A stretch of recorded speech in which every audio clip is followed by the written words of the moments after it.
Hey, good afternoon, everyone, and welcome to the Susquehanna River Basin Commission's Public Water Supply Assistance Program webinar, an introduction to funding opportunities for PA public water supply projects. My name is Dave Hackler. I'm a member of the Commission's Project Review Program. I coordinate events with the Commission's Public Water Supply Assistance Program, a program that was created in 2012 to provide technical assistance to Susquehanna River Basin Commission public water suppliers and their consultants. I'm excited to facilitate today's webinar, which is a collaboration with state and federal agencies to discuss the types of available water infrastructure funding for drinking water related projects and associated technical assistance. There is currently millions of dollars available to be tapped by public water suppliers, and we're glad you could join us to learn more. Some general housekeeping before we get started. Participation and interaction. This presentation is being recorded, so we're hoping that we can provide the recording to all participants via email. We'll also be adding the recording to the Commission's website at www.srbc.gov. I really encourage you to ask questions today to our panelists. There's a QA box available for any questions. It's at the bottom of the webinar screen. It's that Q&A with the comment bubbles. There is an option to remain anonymous, so if you want to check that, your name won't be shown with the comment. But again, at any point throughout the presentation, please provide questions. We'll also have a brief transition between each of our presenters where you'll be able to add any questions. We're going to conclude the session with a question and answer period. That's going to be hosted by Todd Evie, the manager of Project Review. So hopefully we'll have enough time for questions at the end. We have three main objectives today. The first objective is to share the broader spectrum of available funding programs. We'll identify the available grant and loan programs at a higher level, how they apply to drinking water related projects, and touch on the opportunities for suppliers to use those finances to meet near and longer term system improvements. Our objective number two, we're going to share strategies to identify and secure funding. We understand that not all funding options will work for your public water system, and it can be difficult to navigate the steps necessary to secure those various loans and grants. We'll share information to ensure you pursue the options that best fit your project priorities, staff capacity, and we'll adhere to federal, state, and local rules. Our final objective today is we're going to provide a direct line of communication. You will receive information directly from agency staff who review applications and award funds, including those who offer technical assistance. Our goal is to allow you to put faces to names, identify agency contacts, and learn where to access additional information. To meet our objectives today, I'm pleased to be joined by multiple state and federal organizations. Today's presenting organizations will have a member of EPA Region 3 Water Division, PENNVEST, United States Department of Agriculture Rural Development Program, EPA's Water Infrastructure Finance and Innovation Act Program, which is WIFIA, and the Water Center at University of Pennsylvania to describe some technical assistance. The order you see them listed here is actually the order they're going to be presenting today. And with that, I'd like to introduce our first presenter, Ruby Standmeyer from EPA Region 3 Water Division. So Ruby, whenever you're ready, feel free to start. Thanks, David. Let me make sure I have, I'm not sure if I can control the presentation, but, oh wait, now I can. All right, yep. Well, thank you, everyone. Thanks, Ruby. Okay, awesome. Looks good.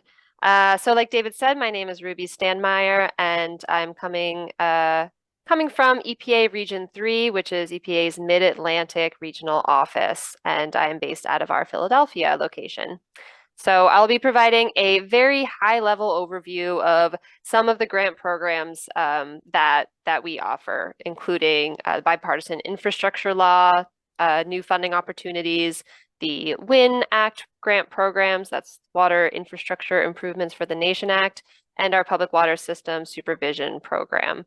And just as a disclaimer, most of these grant programs are EPA state grant programs, so individual water systems or entities wouldn't be applying to EPA directly for them, but this is to give you kind of a better idea of the general scope and environment of money and funds currently available.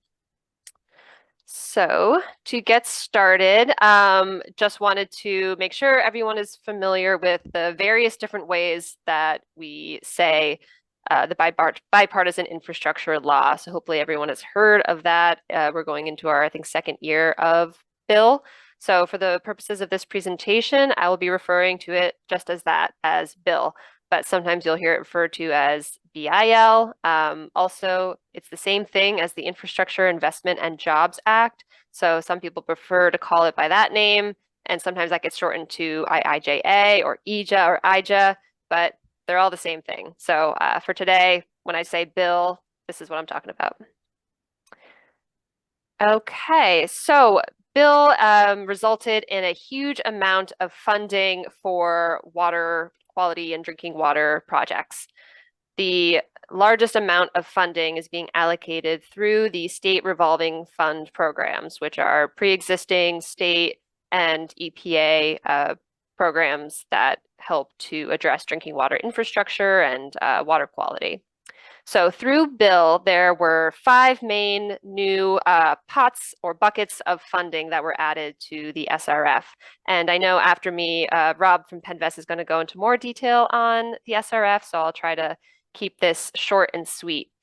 Through the Drinking Water State Revolving Fund, the DWSRF, there were 3 new categories added on top of the already existing SRF program. The first one is the little water droplet in blue that is called the General Supplemental category. And basically anything you can do under the normal SRF is also applicable under this General Supplemental. It's just a new pot of funding. The main difference is that there is a required 49% loan forgiveness that's required by the state. So 49% of those funds have to be given out as principal forgiveness loans. There's also a 10% state match, and that's the same both in the drinking water and clean water general supplemental categories. Secondly, there is the emerging contaminants category or pot of funding, and this is applicable to both the drinking water and clean water SRF as well. So most of the times, most states are going to be using this money for PFAS-related projects, although there are other emerging contaminants that this is eligible for. And importantly, you should note that there is 100% loan forgiveness required through the emerging contaminants pot of funding, as well as a 0% state match. Lastly, there is the lead service line replacement pot of funding, and this is only through the Drinking Water State Revolving Fund. So all the funding under this program obviously can be used to replace lead pipes and conduct other lead remediation projects. There's no state match, and there is, similarly to the first general supplemental category, 49% loan forgiveness required. So what all of these have in common is that there's an emphasis on providing funding to those who previously maybe wouldn't have the ability to pay for it and wouldn't be able to apply for it in the past. So how much money are we really looking at? This slide goes into the actual numbers of funding that is being given out to each state in Region 3. So you can see that Pennsylvania, the drinking water SRF in particular, is getting the largest amount of funding, and these are some pretty big numbers here. The purple line is the base grant that the states would have gotten without the addition of bill. So that's the purple. The lightest blue is that general supplemental category I mentioned. That medium blue is for emerging contaminants, and then the darkest blue is for lead service lines. So Pennsylvania is getting over nearly $190 million just under the DWSRF for this current fiscal year. And the other numbers may look much lower than Pennsylvania, but for those smaller states, it's still a lot of funding, a lot of money that they are getting. And as a reminder, this money won't be around forever.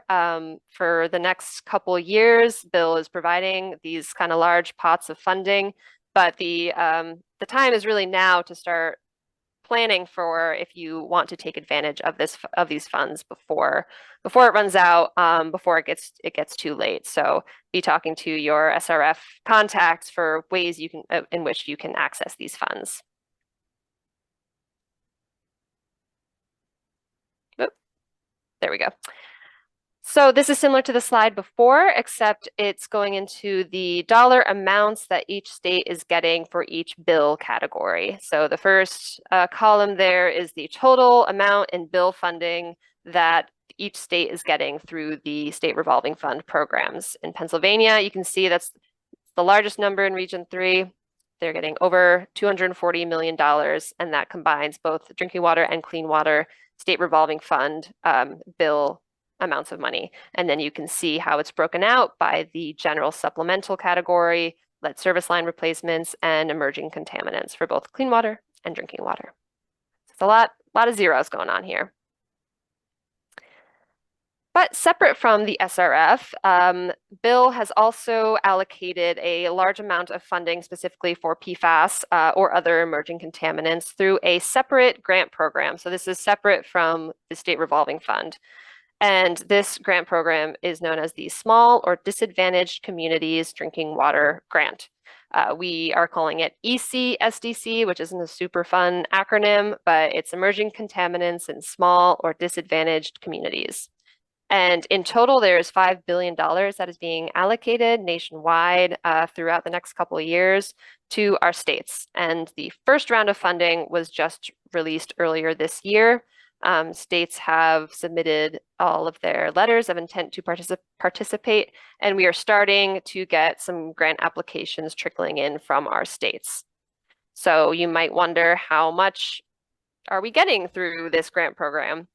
So the first round of allotments through this ECSDC grant program for Pennsylvania is a little over $75 million, and this combines 2 fiscal years worth of funding.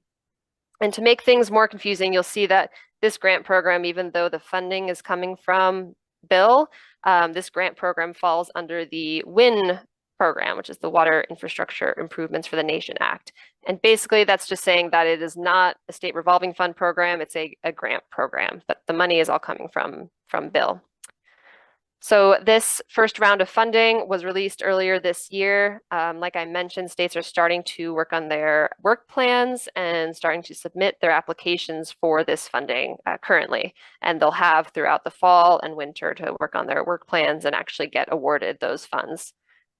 There's a few different eligible activities that fall under this grant program. So it can be anything from actual infrastructure or treatment subgrants to individual public water systems or communities, or it could be more focused on technical assistance, helping with capacity building and sampling and testing, as well as public education and outreach. So each state has the ability to tailor their own work plan to what they really need.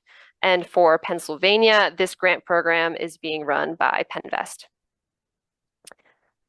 However, there are pre-existing grant programs that are separate from Bill that have been around for a number of years now. So I'm going to talk about a few of the others which fall under that WIN grant program, so Water Infrastructure Improvements for the Nation Act. And there are 3 grants that fall under the WIN Act.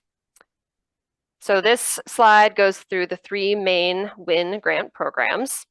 The WIN 2104 is called the Small, Underserved, and Disadvantaged Communities Drinking Water Grant Program, or we call it SUDC, which is a little bit too close to the ECSDC grant that I talked about previously, which was specifically for emerging contaminants. The WIN 2104 is also geared towards small, underserved, and disadvantaged communities, but there's no requirement or any specific contaminant that this money has to go toward addressing. We are currently in our 3rd round of funding through this grant program. So that's for combined fiscal years 22 and 23. Some of our states have already received 2 rounds of allotments through this grant program and have begun conducting the work through this grant program. So some states are focusing on technical assistance, while some are doing more physical construction projects. I believe Pennsylvania is doing some well exploration projects for small disadvantaged communities that have problems or pre-existing contamination issues in their groundwater wells. For WIN 2104, the funding and the grant program is being run through the Pennsylvania DEP. So if you're interested in this program, find and contact your DEP contacts. And there's a website for more information on what this grant program entails. Secondly is the WIN 2105, Reducing Lead in Drinking Water program. And this one is a little bit special and different from the others. This is the only competitive grant program out of the three, and applicants apply directly to EPA for this funding opportunity. And the last round of project selections were made last year in October 2022. One of the, I think, 4 winners of this grant program was the School District of Philadelphia, which is getting a couple $1 million to work on lead in the schools drinking water.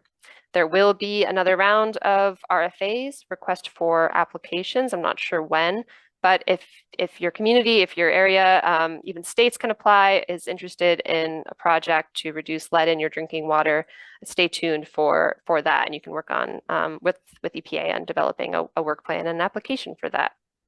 So we have had cities, school districts, and states all receive awards through this grant program before. Then lastly, we have the WIN 2107 Voluntary School and Childcare Lead Testing and Reduction Grant Program, which does not have a fun, catchy acronym, unfortunately. For this program, we're in our, we're also in our 3rd round of funding of allotments, and the FY22-23 funding was announced this summer. So this grant program is being run through DEP, and eligible entities include schools and childcare centers. The funding can be used for testing of lead, but also for remediation of lead if there is a problem in the drinking water. So there's a lot of really great resources online, even separate from the grant program. There's a lot of training and technical assistance materials that are free online for how to sample, if you should be concerned, public education materials you can provide to schools, etc. So those are kind of the 3 pre-existing WIN grant programs that we have right now. Okay, and then lastly, we have the PWSS grant program, the Public Water System Supervision Program. And this is another reoccurring non-competitive grant program that EPA awards to our state primacy agencies every year for the past couple of decades. So we give this funding to, in Pennsylvania's case, to the DEP to help them run their PWSS drinking water programs. So funding is always allocated to whoever the state primacy agency is. And funding from this can go towards technical assistance, can go to training, helping states with their laboratory certification and laboratory capacity, and also for helping with salaries for staff position. So again, this is not a program where individual communities can apply for it. It's a state federal program, but just another example of the wide range of funding opportunities that are currently in play right now. And I hope that helped clear up some of the confusion on all the different grant programs.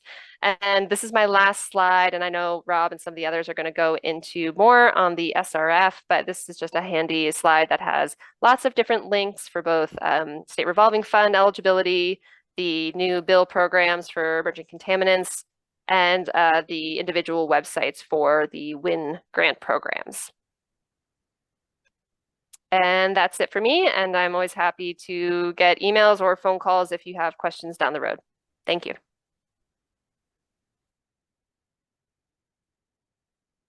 Yeah, thank you so much, Ruby, for providing that information. So at this time, I'd ask if you have any questions directly for Ruby. We take a minute to allow time for you to put those in the Q&A box. And then Rob Booz will be next, Executive Director of PENNVEST. So let's take about a minute. And then I'd like to also provide a reminder that you can answer or provide questions in the Q&A box at any point throughout our presentation. Thanks. So let's take about a minute, and then we'll turn it over to Rob.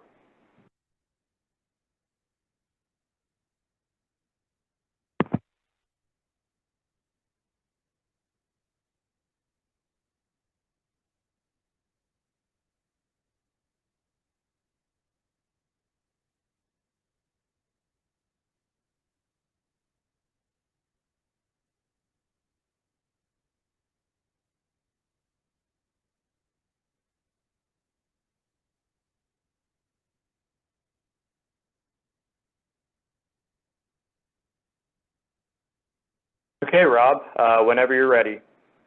All right, let me just double check the slides here. Yep. Yep, everything's working great. All right, great. Well, thank you for having me today. Again, my name is Robert Bose. I'm the Executive Director for the Pennsylvania Infrastructure Investment Authority. I'm just going to review a little bit about PENNVEST and the opportunities that the financing our agency is able to provide might be able to assist you with some projects. I'm going to cover things at a higher level. There is a little more detail in the slides, but just because of the amount of time available, I want you to have that detail to reference at a later date, but I probably won't be covering everything in the slides, but I would encourage folks to go back and look at them in more detail, but certainly ask questions at the end. And just give a little overview about the program. Essentially, we're a state affiliated entity, basically a state authority. We were assembled in 1988 under enabling legislation. We do have a board of directors, and those board of directors are folks from the legislature, different community members and organizations, as well as it's chaired by the governor or his designee.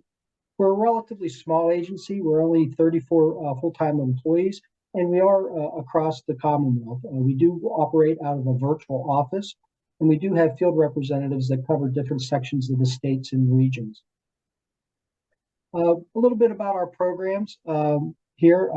Today's primarily focused on drinking water, but essentially any project that is involved with clean water or improving water quality is typically eligible for funding, whether it be under our traditional projects, non-point source projects, could be source water protection, green infrastructure, a variety of things, even clear down to projects that are at the residential level. One thing I like to point out is that often folks think that our funding is only eligible for municipal governments. That's not true. We can fund both private and municipal entities, counties, private entities, school districts, utility companies, private businesses, and both are equally eligible for accessing the state revolving fund. Get a lot of questions about where does our money come from? It comes from a variety of sources. The first and probably foremost is the capitalization grants we get from the federal government through EPA, then investments on the fund and interest earned. And we also get some state funds from Growing Greener and Marcellus legacy fees, and different bonds and revenue obligations that occurred throughout the last 35 years have all provided revenue sources to the state revolving fund. Currently, our budget this year is $1 billion, and that does include the additional dollars provided by the bipartisan infrastructure law. And this slide just really kind of gives a breakdown of the type of requirements that come with the different types of funding that we are managing.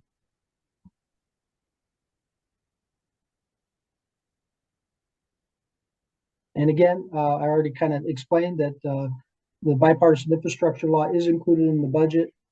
It's already factored into our current calculations, and folks, when they're applying for funding, they're just applying through a singular application. We're managing those different pots of money in the background. It's for us to manage.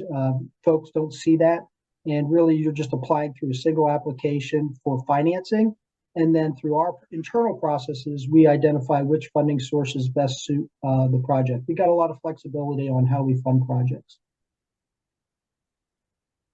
Just a quick look, you can see we funded projects all across the Commonwealth. We got projects in every county. As you can expect, there's probably a higher concentration of projects where the population centers exist within the Commonwealth. And that's probably to be expected because where there's a larger population, there tends to be more infrastructure or infrastructure needs. We have a pretty straightforward process. we do have online application. Prior to doing that, what folks will want to do is contact PENNVEST and meet with one of our project specialists and do a planning consultation. And that's really to get everyone on the same page of what the project is, timeline, when it's expected to apply, and really facilitate potential applicants through the process to remove any impediments that could surface in gaining access to the state revolving fund. Once the application is made, we work with Department of Environmental Protection and Department of Community and Economic Development in reviewing those projects. And then we take the projects to our board for approval. And once that's approved, funding offers go out. Folks can see what the funding offer is, what the terms and conditions associated with the funding are. And at that point in time, if they decide to accept the funding offer, they would go out to bid for the project. And once we know what the bids are, we settle on those dollars that were bid. And then you're into construction. And once the construction's complete, you're into any final amortization or repayment for any loan portion of a project that might exist. So pretty straightforward process. And as I said, we do work cooperatively with DEP as kind of our technical consultants for public health, public safety, to make sure the projects are providing that water quality benefit, that they're getting the appropriate permits. And we work with DCED to look at how projects might be creating job growth, retaining jobs, and those type of economic impacts that these projects can positively have. We do meet 4 times a year. We do have an application cutoff. The reason we meet 4 times a year is so that if folks can't meet a deadline, they don't have to wait another year to apply. You know that next quarter there's going to be another meeting, and that helps us facilitate meeting people's needs and demands of projects and implement them in a timely fashion, and assure that that funding is getting out the door in a timely manner. A lot of questions I get is, how do we determine how we award funding? Again, you're not applying for a grant, you're not applying for a loan, you're applying for financing of a project. And then basically we evaluate the project and go through a process, affordability analysis. Each project serving one municipality has a maximum amount that can be financed of up to 11 million. If it's 2 or 3 municipalities, it's a 20 million cap. And if you have 4 or more municipalities, there's no specific cap, but it does require a positive vote of a supermajority of the board. And so you may see projects that are funded by PENNVEST that are like 50, 60, 100 million, and that's because those projects are funding 4 or more municipalities. And those maximum limitations are established by our enabling legislation. So once an application comes in and we're looking at the affordability analysis, really what we're looking at is the assumption is that people should be paying for the services they receive. And we look at what % of their median household income should be available in order to finance and fund those projects. And there's a lot that goes in behind the scenes on that, but essentially it's somewhere between 0.5% and 1.25% of median household income. And essentially we weight that with a variety of socioeconomic factors and the rate of inflation. So generally speaking, if there is a more financially distressed community, they're probably going to be likely to be closer to 0.5% of median household income. The more affluent communities are going to be closer to 1.25% of median household income as their target rate. Everything we do is trying to get people to that target rate, what we believe they should be able to afford to implement a project. Now, then what we do is we look at the resulting rate. What's the the rate going to end up being after the project? After you look at the debt service, after you look at the O&M expenses, what is the resulting rate of a project going to be? And if that resulting rate is lower than the target rate, essentially folks are going to get a funding offer that's all loan. However, if that resulting rate of a project is higher than that target rate, like I said, what we do is we try and get people to that target rate. And essentially what we'll do is we'll look at reducing the interest rate to 1%. If that doesn't get us to the target rate, then we look at adding some grant funds to bring down that resulting rate closer to that target rate. And if that still doesn't work, then we look at extending the term of the financing out to 30 years again, to get that rate as close as possible to that target rate. Now, we don't always guarantee that we can do it, and we will make the best funding offer we can, and we'll leave it up to a community or the applicant to decide whether they want to accept the funding offer or not. Here's a map of our current interest rates. These are updated annually based on the most current unemployment rates across the Commonwealth.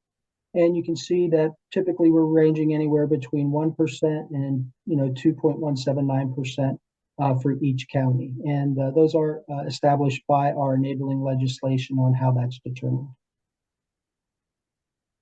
The one thing I like to point out to people is the competitive terms that PENNVEST has. Essentially, the value of the state revolving fund is really that low interest rate. You can see the savings here under scenario 1. That's 1% for every $1 million you spend. At 1%, you're going to pay interest back of $103,000. If you're in scenario 2, got a higher interest rate of 5%, obviously for every $1 million you spend, you're going to be paying more interest. And that's real savings. That's real value to the community. And that's the strength of the state revolving fund, is the dollars that are saved, because that difference in interest rate is like getting a grant every year for 20 years. And there's no programs out there that do that. Now I want to talk a little bit about the special funding opportunities that were touched on a little bit by Ruby as it comes to bipartisan infrastructure law. But we do have some other opportunities. The first one I want to talk about is our advanced funding. Sometimes communities don't have the ability to do the planning, design, and engineering for a project because they don't have the financing to do that. We have an advanced funding program where we can provide that upfront funding to get a project designed, permitted, and then they can come in for the construction part of it. And then once that's complete, we sync up the two payment schedules together as if it was one. So we do have the ability to fund the upfront costs in certain situations when it comes to hardship considerations to help projects get started. Another initiative we have is small project initiative. This is where we don't have to go to the board. The board's given staff approval to independently award up to $500,000 in-house for small projects. And here's the criteria that qualify. Essentially, it's $500,000 up to a project that doesn't exceed $1 million. This is something that we have a goal of, once receiving an application that's administratively and technically complete, getting approval out within 2 weeks. The difference with this small project initiative is that it's for loan dollars only. If you want to be considered for grant, you got to come through the traditional program that has to go to the board. They're the only ones that can award grant funding. However, if you're okay with taking low interest loan, or our project specialist will let you know whether you qualify for grant or not.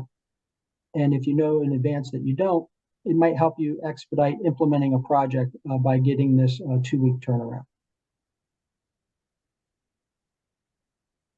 Another program we have is programmatic financing. Sometimes it's might not be the most effective to implement infrastructure improvements on a project-by-project basis. Some communities prefer to tackle them as part of like a capital improvement plan, where they're doing multiple projects over a period of time. And that's what this programmatic financing is you can apply for all the funding up front. And then as you're implementing phase 1, you can be working on the permits and approvals for phase 2. Once that's ready to go, then you access the remaining funding. And we found that the communities with capital improvement plans with multiple projects really prefer this profile, because basically you're locking in the interest rate over a series of years for multiple projects. And as long as there's an approved capital improvement plan, this is a new effort that we've implemented, probably going on about 3 years. We found it to be really successful and really fills a niche for those communities that are able to save financing by going through the SRF as opposed to the municipal bond market. Hot thing right now is lead and copper rule. There's a lot of evaluation going in determining where these lines and goosenecks and things exist within systems. We do have a separate silo of funding specific for lead service line replacement under the bipartisan infrastructure law. And we've altered how we do our affordability analysis, and that's essentially to drive more grant dollars towards this effort, because it's really our intent to do whatever needs to be taken and whatever needs to be done to get all the lead out of Pennsylvania. So we have a real strong effort here. We got significant financing through the bipartisan infrastructure law. Just the lead line dollars alone is in the neighborhood of $180 million a year, each year for the next 5 years. So as you're completing your evaluations, be speaking with our project specialist to come in, because the sooner the better, because once everyone completes their evaluations, I'm expecting an influx of funding, and the more applications we have, then those cash dollars get diluted. So great time to be coming in for lead line. Another effort under bipartisan infrastructure law is emerging contaminants. That's primarily focused on PFAS and PFOA, forever chemicals. Also, formerly known as polyfluoroalkyl substances. And that silo of funding is not subject to the affordability analysis. That's 100% grant principal forgiveness.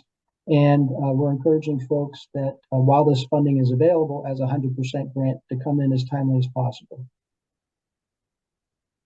We also have a homeowner sewage program. I know that doesn't apply here to drinking water, but it's nice for people to know that it can impact drinking water sources with these malfunctions. And this is where a homeowner can actually apply through one of our participating banks to get a 20-year loan at 1.75% to repair or replace their homeowner on-lot system. Most important thing, if you hear nothing from me today, is this slide. This is the regions of our project specialists and their contact information. It's also listed on our webpage. All our information is on the webpage and is accessible. But if you're even thinking about a project conceptually, or want to know more about PENNVEST, I would encourage you to pick up the phone and talk to these project specialists. These are the ones that are going to be working with you from cradle to grave, sit across the table from you, and help you in implementing your project. And that concludes my presentation. Again, I would encourage you to go back and look at the slides in more detail, but I'm happy to take any questions either now or at the end.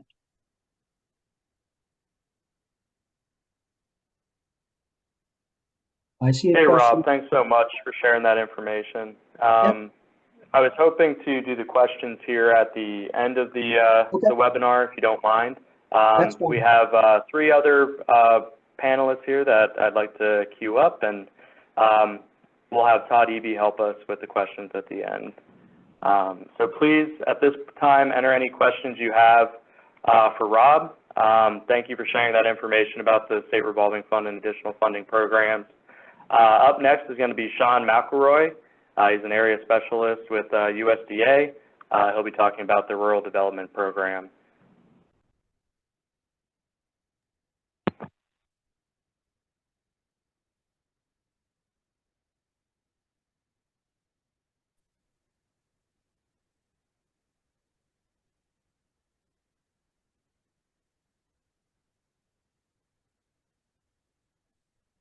Hi, everyone. As Dave said, my name is Sean. I've been operating out of our Lebanon office for about a decade now, working solely on our water and environmental programs. This is kind of my baby at this point for the southeastern part of the state. So if you're unfamiliar, there's probably 6 or 7 of me, depending on the day, are staggered around this the state. That being said, maybe 4 of us really operate in the Susquehanna River Basin area. But that being said, also that there will be a contact screen at the back end of this that I would recommend. If you have a project, run it by us. If nothing else, we can give you our 2 cents worth, see if there's an opportunity there. It can't hurt to have that conversation.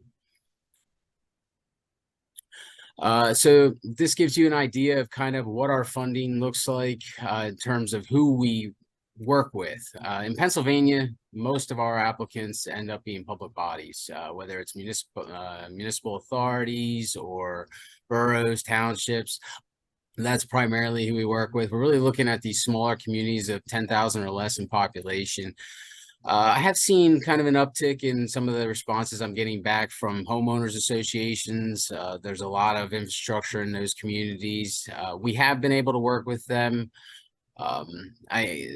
when it comes to water side of things, we're primarily talking about the drinking water aspect. I get a lot of like the recreational aspects when it talks about dams and things like that. That's not really where we are unless it has a drinking water aspect to it.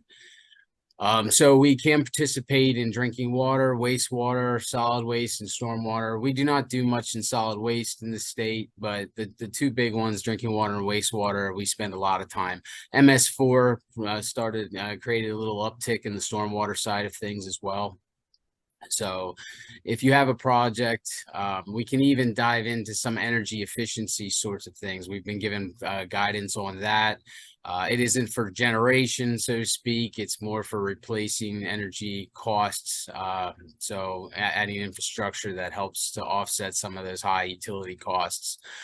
We can consider looking at that as well. Again, just reach out to us, touch base, let us talk it out with you, see what makes sense.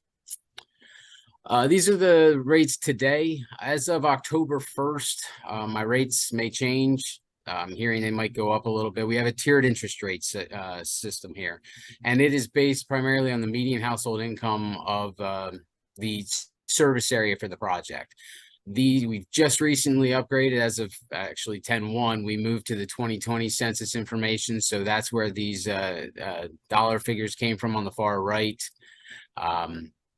So we look at a lot of factors when it comes to the application.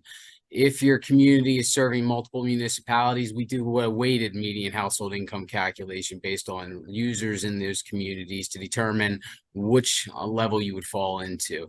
And then the poverty side of things also has the added requirement that it must address a health or sanitary mandate. So that, on the water side of things, we're probably talking about contaminated wells and things of that nature. But we would want you to have those discussions early in the process, okay? Most of our loans are going to be a 40-year loan. In fact, that's almost entirely what I work with when it comes to municipal authorities. If we're dealing with a public body, a borough or a township, it may be 37, 38 years. I'll get into that a little more, but it's a fixed interest rate loan for the life of the loan. As far as I know, we have no caps. I've seen projects that I personally have written for 30 million. I've also seen them as low as maybe 400,000. There becomes a level of due diligence, when it gets really small, to make sure that, you actually need our funding at that point. But we're willing to look at any project you may have and see if we're a good fit for that project. The great 5-letter word that everybody loves. I personally do not promote this as a grant program. Grants exist in the program, but they're supplemental to any loan funds. The other thing to keep in mind is, even though you may be grant eligible, it doesn't mean that necessarily you will have a grant at the end of the day when we review the funding package. So there's some of the criteria that we look at, and we have to take all that into consideration. I have a lot of groups come to me, say, I want to apply for a grant. That's not how it works. It's an application. You make the application, we review it from the loan perspective to determine what the community can afford. And then if grant eligible, based on several factors, we may be able to inject some grant dollars into the project. I don't ever encourage anybody to count on grant dollars when they're originally talking with me, because quite frankly, I don't normally know until the end of the project or till the end of the application process what the actual grant amount may be. By then, you've invested a lot of time and effort to get to that point. So the highlights of our program, you get one of me. From start to finish. We work with you on the front end to develop the application. We work through getting to construction through the bidding process, and out the back end, post-construction servicing. So that is, you'd be working with someone like me for, in essence, the whole life of the loan. We do look to have projects completed within 3 years of obligation. So we use the term obligation. That's really at the time that the application is approved. We would be expecting from that point to loan closing and disbursement of funds, 3-year window. One of the things with our program is we do not necessarily require you to be fully designed to walk in our door.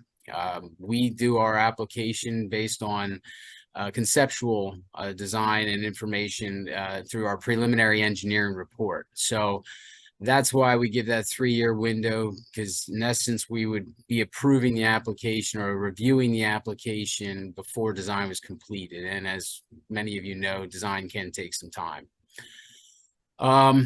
We have an online application system, Already Apply. It's been around for probably 5 years at this point.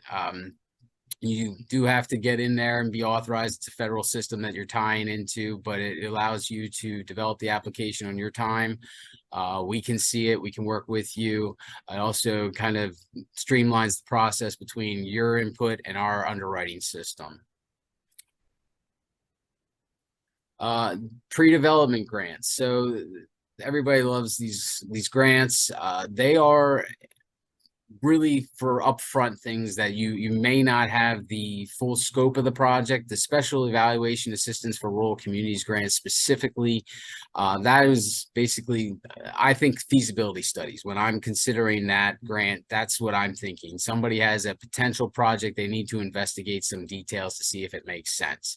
That's where that really comes into play. And as you can see from the slide here, it's really geared towards very, very small communities and lower income levels for that community. The pre-development planning grants is to assist in our application process. There's a couple components, one of which I've already discussed, which is our preliminary engineering report. That, you know, this grant can go into effect to help offset some of those costs for the upfront engineering to develop that, and also our environmental report. So that's, both of these grant programs ideally are structured to allow us to get to a point where you're looking to us for a full project, whatever the project may be that you are using these pre-development dollars for. We have a guaranteed loan program. This has more flexibility in that it can reach communities of 50,000 or less. We do have fancy maps on our website, and before I forget to address that, it's rd.usda.gov. That has a wealth of information of all our programs, not just our water and environmental programs. But again, this is geared towards communities 50,000 or less. It's a lender program, so the lender is the one providing the financing, not USDA. We offer a default guarantee in the event of default on the loan, but you know, it does have less restrictions in terms of the engineering reviews and things that we do up front. We don't see a lot of this, mostly because there's interest rate must be taxable. So in a lot of instances, groups are able to get tax exempt interest rates in Pennsylvania through banks, which actually are less than the taxable rate.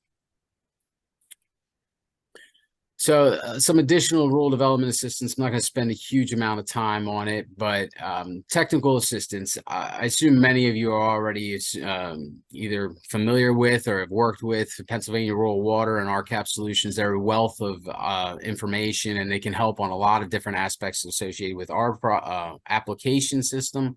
And also just helping your system. You know, I see a lot right now with identifying leaks and things like that, where they're out there helping to investigate those such situations that a lot of groups are losing water. The other two programs are specific to the homeowners. So these are, you know, if you're putting in water or sewer lines, this is an opportunity where you can work through these funding sources and possibly provide that source to the individual homeowners, because we all know it in these programs that you're the front line. You're the ones that are out there that are getting the questions. You're the ones that are seeing the need in your communities. So these are opportunities that exist for those individual homeowners. Now the regulatory side of things. So back in 2017, the Consolidated Appropriations Act, we ended up with American iron and steel requirements to our program. That is still in effect today.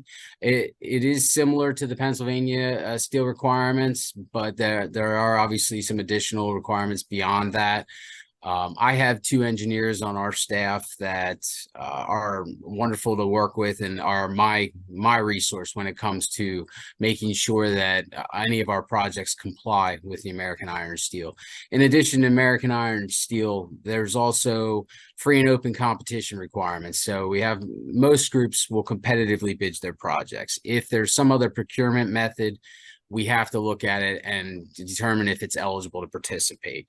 Also, no sole sourcing. So we got to always have an or equals clause. And that tends to catch some groups as they're replacing equipment because they may want the same equipment. I think fire hydrants and things like that, they all want the same type. But, you know, we have to allow or equals clauses in there as well. And then the next thing that came about in 2021 was our Infrastructure Investment and Jobs Act, which required Build America, Buy America. Now, this does not supersede the American Iron and Steel requirements. It does expand on them. And so to keep that in context, they both apply. If something is not covered in Build America, Buy America requirements, American Iron and Steel does still apply, assuming it's American Iron and Steel product, okay? Again, you know, we handhold as best as we can through this process, and we have some, you know, lessons learned and also some best practices as we get closer to construction to work with the project engineers so that they can help navigate these waters as you go in through the construction process. Our environmental review process can be time consuming at times. We have 3 specific levels of review. The first one, the categorical exclusions without an environmental report, those are very simplified projects where you may be replacing lines or things of that nature. So that's our very that's the smallest in terms of effort that you would be needing for our environmental review process. The next 2 involve more upscale projects in terms of what's happening and so we encourage you, when you have these projects, get in touch with us early. Let us involve our environmental protection specialists and ourselves. We can help navigate this and help to discuss what might be required, what would be beneficial to help get you started in our environmental review process. All right. And so, as I mentioned, we have contact information, and this is where I really encourage you to start. The top 3 there are our state specialists, and they can better direct any inquiries or any questions you may have to individuals, you know, like myself out in the field, that, you know, we can better assist you. And we're willing to come out, meet with you, discuss any program in person, help see the situation, because sometimes seeing it with our own eyes helps to determine, you know, various things on the environmental side or also the engineering side. So I appreciate the time. This is really what I would offer. You know, it's a good opportunity for anybody that's willing to look into our program more. Thanks.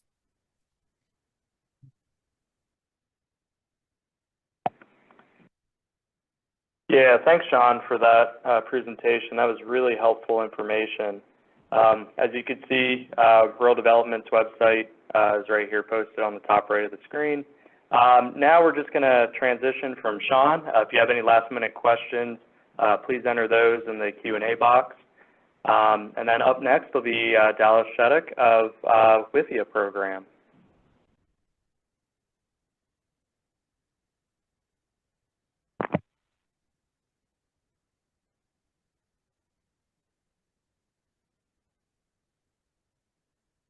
There we go. Okay, thanks.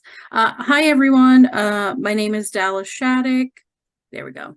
And I am a senior program manager with the WIFIA program at US EPA. So the WIFIA program is essentially a government bank operated out of US EPA headquarters. And we provide low-cost, supplemental, flexible loans to a variety of borrowers for their drinking water, wastewater, and stormwater projects.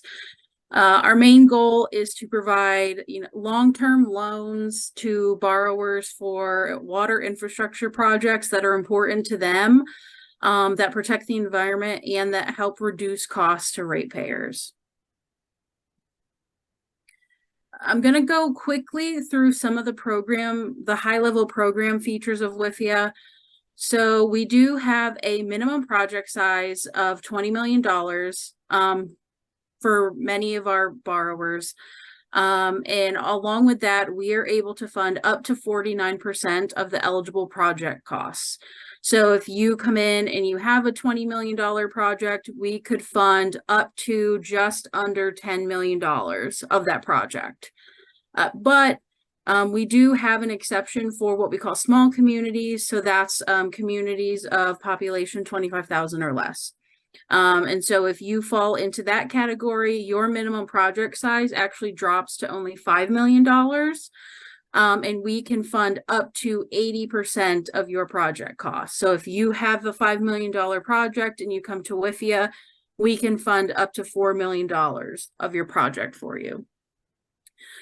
We have very long loan terms. Maximum is 35 years after substantial completion of the project. So we do fund some larger projects where construction is 3 to 5 years after loan closing. And so those borrowers actually get closer to 40 years by the time all of their money is due. We do have a deferred period of up to 5 years after substantial completion of the project. We do have a lot of borrowers take advantage of that so they can work on raising their water rates or setting their repayment structure or work on paying off some of their outstanding debt like the SRF or other bonds that they might have. Interest rate is going to be equal to the treasury rate. I looked at it earlier today. It's around like 4.25%. That will be set on the day of closing. I'm going to talk a little bit more about eligibility on the next slide, and similar to the other presentations, a lot of the same requirements apply. We're a federal funding program, so you have NEPA, the American Iron and Steel requirements, Build America, Buy America, some of the other ones that were already mentioned. In terms of eligibility, I'll start with who we can fund. It's really a wide range of entities. We can fund public borrowers like local tribal governments. We can do private borrowers, corporations, trusts. We've funded public-private partnerships. We can even provide funding directly to the state infrastructure financing authorities, so the SRFs.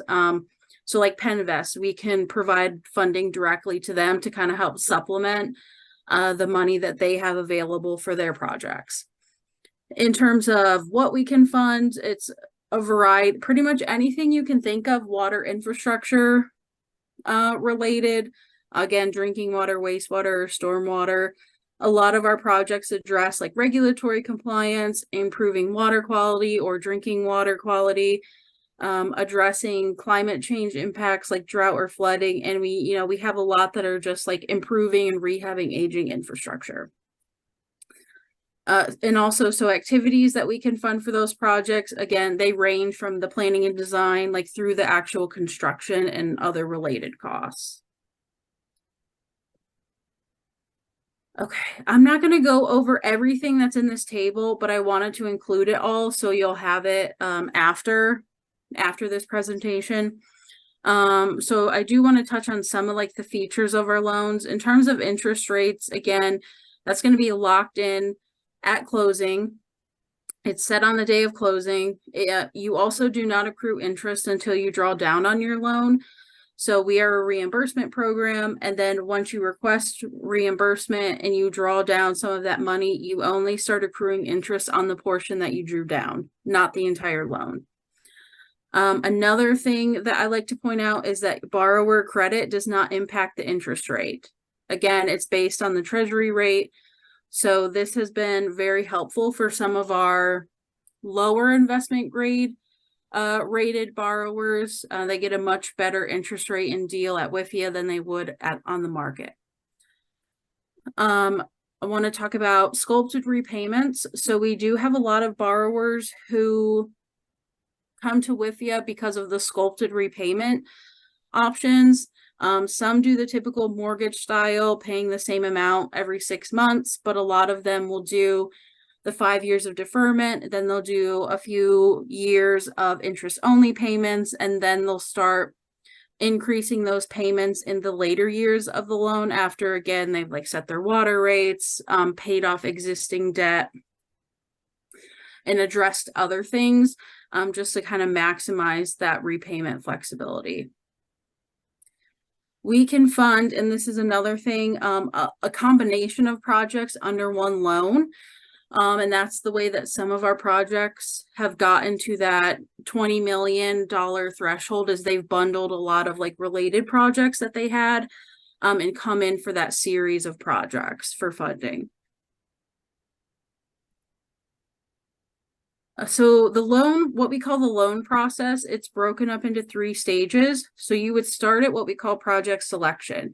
And so you would submit, we call it a letter of interest. It's not an application, but it looks like a mini application. And essentially you just need to tell us enough information about you and your project so we can determine, is it going to help the environment? Is it eligible? Is it technically feasible? And are you credit worthy? Will you pay us back? And so we look at those things, all of those things are in order. We will invite you to submit a full application. So then you'll go to project approval. You can get some technical assistance or other like one-on-one support if you need help starting that process. Go through the application process, do negotiation, loan closing. Then we move to project monitoring. Your project's under construction. You'll have like a portfolio manager who will work with you to answer questions. You'll submit reports to, they'll do site visits. We'll kind of help you navigate certain requirements like Build America, Buy America, things like that. And then one thing I do want to point out is some of our post-close processes, you can request disbursements as frequently as once a month. And we also have a 15-day turnaround for disbursements.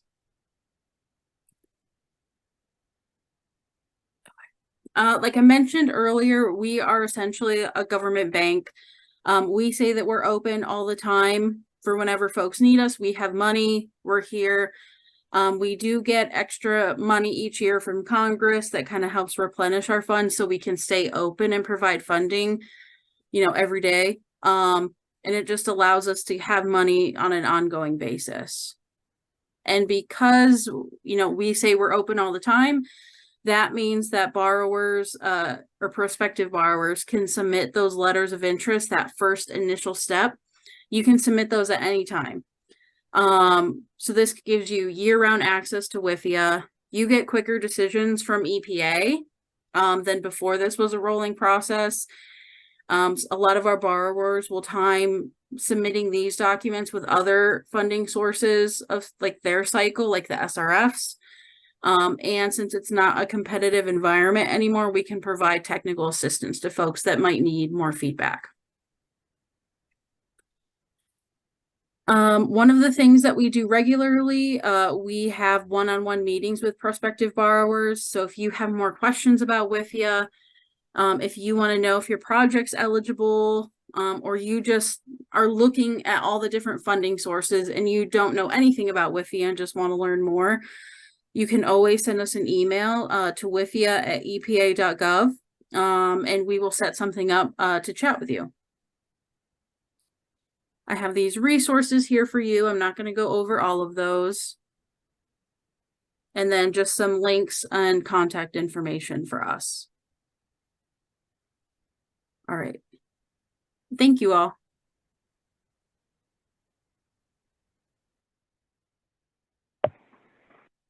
Yeah, thank you, Dallas. That was a great presentation. So we have one more queued up for you guys. If you have any other questions for Dallas, please enter them in the question box below. Our next presenter is Brendan McCloskey. He's the Director of Strategic Development and Communications at the Water Center at the University of Pennsylvania. He'll be going into some technical assistance that is offered that public water suppliers can use when trying to access some of these funding sources.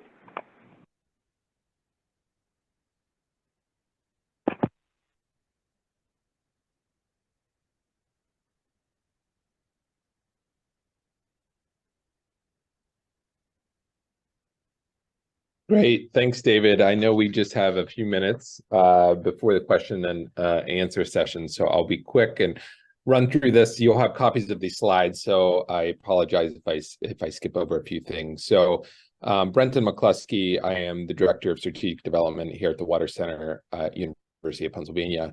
We have partnered with the Environmental Finance Center based at the University of Maryland.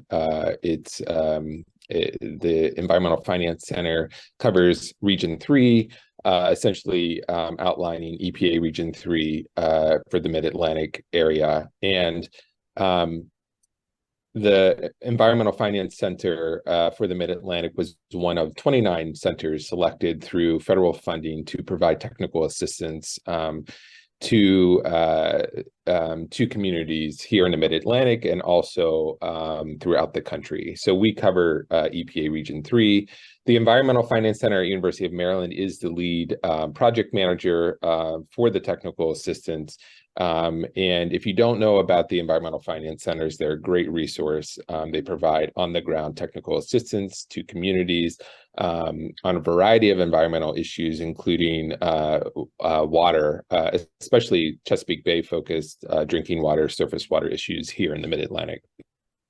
We at the Water Center are just 5 years old. We focus on water equity, water resilience, water leadership, water innovation. We focus at the community level and provide on-the-ground technical assistance on drinking water, stormwater, and wastewater issues. Our center was founded by former Philadelphia Water Department CEO Howard Newkrug 5 years ago, and we try to be a hub for helping communities solve water challenges. So we are one of the selected partners with the Environmental Finance Center for the Mid-Atlantic to be to provide on-the-ground technical assistance for communities and water authorities to get funding into their programs for upgrades and innovations to their systems. You can see here some of the different EPA regions and the environmental finance centers that are assisting elsewhere in the country. Here in the Mid-Atlantic, the University of Pennsylvania, we are the Pennsylvania lead. We are also working in Delaware as well. Some of these other partners, Moonshot Missions, Quantified Ventures, RCAP, a whole host of members you would have access to as a community or a water utility accessing our technical assistance. So it's just not the University of Pennsylvania or the University of Maryland. It would be many of these partners that would help and assist in terms of assessing your systems, finding funding, connecting you to the right people. So, you know, the end result here is getting communities to apply and utilities to apply for federal funding, water infrastructure, and reliable water services. We have a menu of services that we provide, from planning and assessment, the project development, partnership and engagement, funding and financing, program management.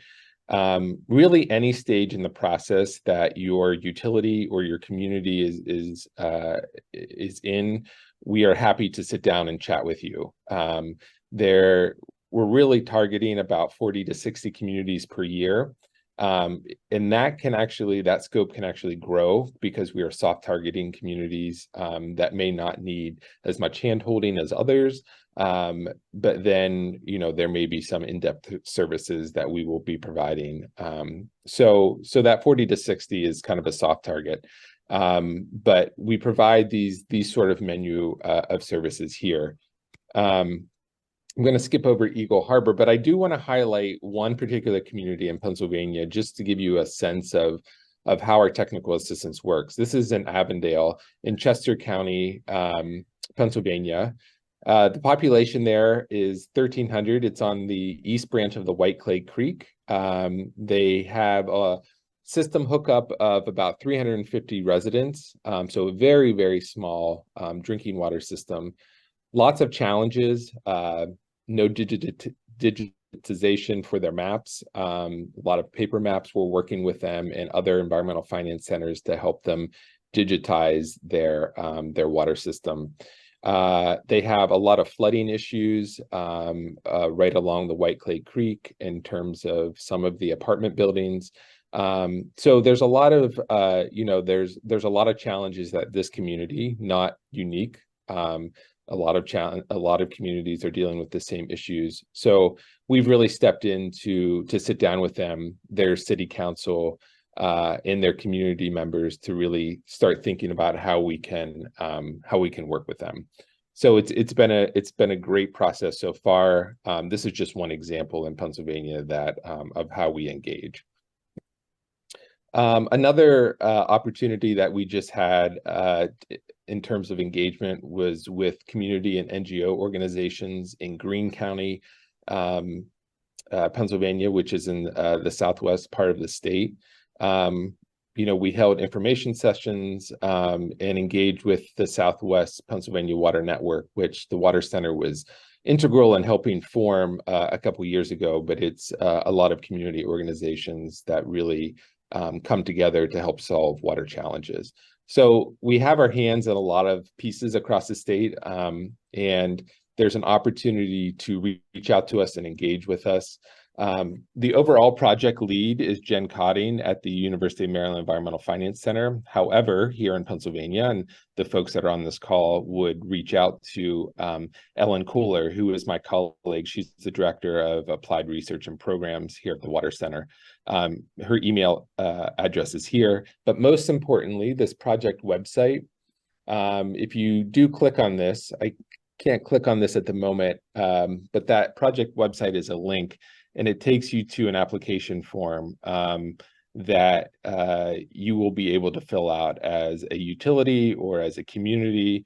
And it's just a short form, asks you, I think there's 8 questions. You fill that out, and it helps us kind of triage what some of your challenges are. But again, you have access to the University of Maryland Finance Center, you have the Water Center, and you have the host of other partners that are part of this technical assistance team. So we have 5 years that we have funding from EPA to put towards this technical assistance program. So please access the project website, reach out to Ellen or Jen. We would love to hear from you and really help you assess on what your needs are. Thank you.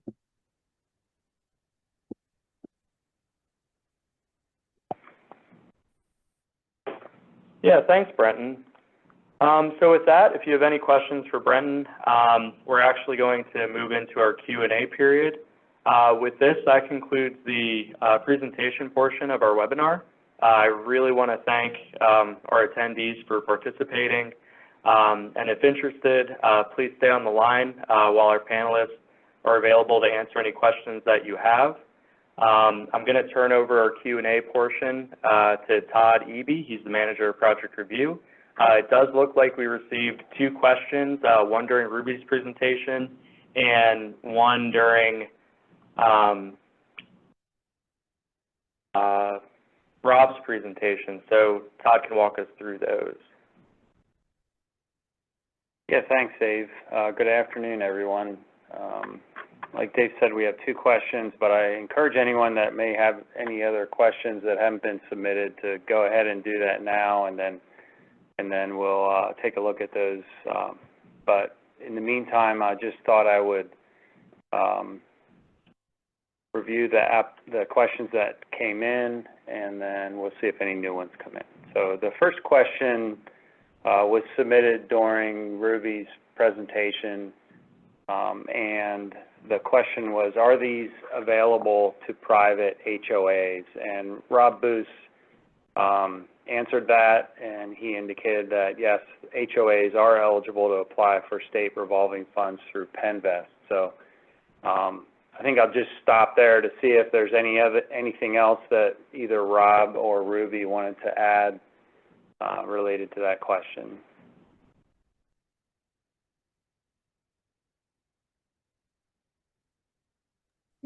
Nothing from me.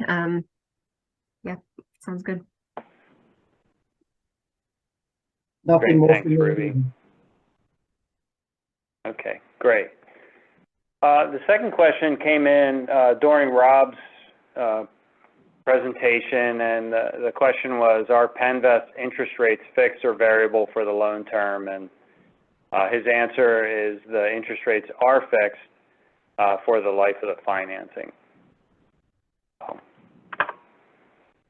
Don't know if there's anything else needed to be added to that answer.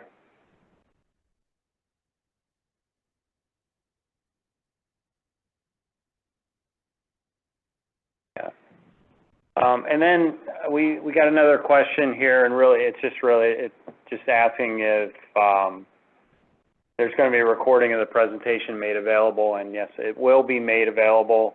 Dave will be sending out a link to the attendees, information on where you can find that recording. So that should come out later this week.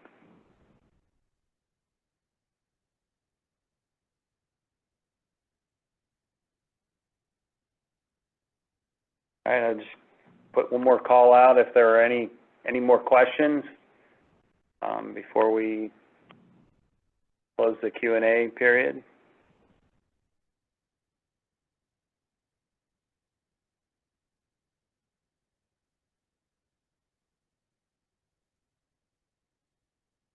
All right, I guess